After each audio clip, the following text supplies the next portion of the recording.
No matter how much you work on yourself, no matter what you accomplish, if you don't make the change that we're going to talk about in this video, it will never be enough. Even if you make it to the other side of every single goal that you ever set for yourself, if you don't make this change, you will feel disappointment instead of a sense of accomplishment and pride. Alan Watts is one of my favorite philosophers. He made a living taking Eastern philosophies and translating them into something that was more digestible for the average Westerner. He once wrote that to want a positive experience is actually a negative experience, and to accept a negative experience is actually a positive experience. Our society is fueled by the carrot and stick method. Most of us are driven to work not because we're interested in the work, but because we want the carrot. And while there's nothing inherently wrong with that, it's a lot easier to get the carrot if you're interested in the work.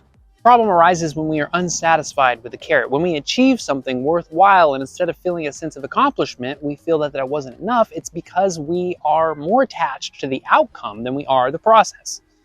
So much of the dissatisfaction that people experience today is because of this problem. So many people, because of our culture and the society that we live in, want so badly to be at point B that they actually forget to enjoy the journey toward point B, whatever that is for people. And oftentimes this can lead to the abandonment of the journey altogether. My whole point is that if you are operating from the perspective of I am not enough and I won't be enough until I achieve X, Y, or Z, then you're really setting yourself up for failure. There's a saying, the man who loves walking will go further than the man who loves the destination. And that's really the whole point I'm trying to make with this video. That the change that you need to make in your life is just that, to learn to love the journey. It's how I'm making videos still. It's fun to me. I'm really loving this journey. I've made a lot of progress in these 40 days of posting every single day. And I can't wait to see how much more progress I make in a year from now. And I know that I'm going to make it there because of this mindset. With this mindset, whenever I make a video that does well, I don't get the feeling that, oh, I can take a break now. I should take a break now. I deserve it. I did a really good video.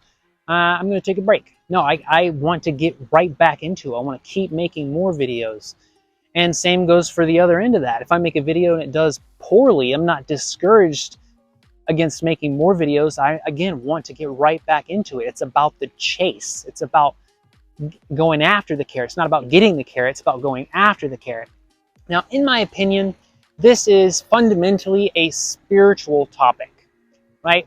And if spirituality gives you the ick, just hang on a minute. Don't click away. We're going to talk about this purely from a neurobiological standpoint perspective in just a minute. Where does that desire come from? That desire for a positive experience that is ultimately a negative experience? It comes from the ego, right? And how do we get past that? How do we transcend the ego? That's what spirituality is about, is transcending the ego by realizing that we are not our egos, that we are above it. We are above our egos and in control of our egos, not the other way around. Transcendental meditation is an excellent tool for exploring this concept of rising above your ego. There's a book by Eckhart Tolle called The Power of Now, where he goes into that and he does an amazing job of explaining this concept and giving practical advice and tips, even guided meditations on how to do that. Eckhart Tolle said that acknowledging the good that you already have in your life is the foundation for all abundance. And that really is the point I'm trying to make in this video. The ego always wants more, no matter what. It's never enough. So by rising above it, we can experience satisfaction with the journey. And in that satisfaction, find peace in the ups and downs along the way. The consequence of not doing this is that we will never be satisfied, and we will eventually convince ourselves that it's making us unhappy and that we need to do something else. We'll abandon the journey. And when we do that all the time, when we're always changing directions, it's really easy to wind up going in circles. From a neurobiological perspective, it has everything to do with dopamine and mindset. If you have a fixed mindset, then you are going to be, it is likely that you will attach your identity to the outcome of your endeavors. This will result in you identifying with being successful if you experience success, and identifying with being a failure if you experience failure. This is problematic in both areas, because if you identify with being successful once you experience some success, then the anxiety about losing that identity once you inevitably experience some failure can hold you back.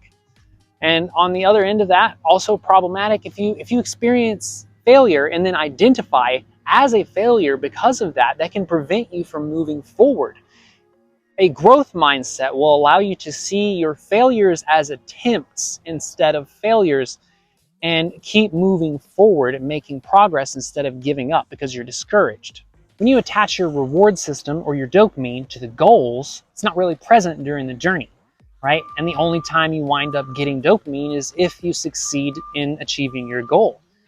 That's a fixed mindset. With a growth mindset, you can just think about it differently, just change your perspective on the matter, and you can get dopamine from all three: the journey, from the success, and from the failure, right? Because in every failure, there is a lesson. There's an opportunity to learn and grow in every single failure. So it goes back to the beginning of the video. It's like if you experience failure and then you have a desire for a more positive experience, that makes it a negative experience. But if you accept the negative experience of failure, you look for the opportunity to learn in the failure, that turns it into a positive experience. And when you have dopamine coming from all three, from everywhere, you have it all the time, right? And dopamine is the molecule of motivation, right?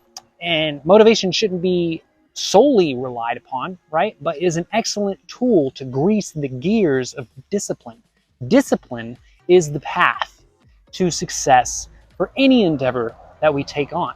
Discipline and motivation really kind of synergize. They create this positive feedback loop, right? Where the more disciplined you are, the more motivated you're going to be, and the more motivated you are, the more disciplined you will be.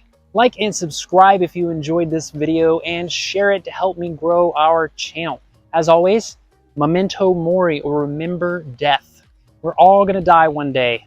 So, do you want to look back on your life when that day comes and be proud of everything you've done, or do you want to be filled with regret that you didn't do enough? The choice is yours. Alrighty, bye-bye.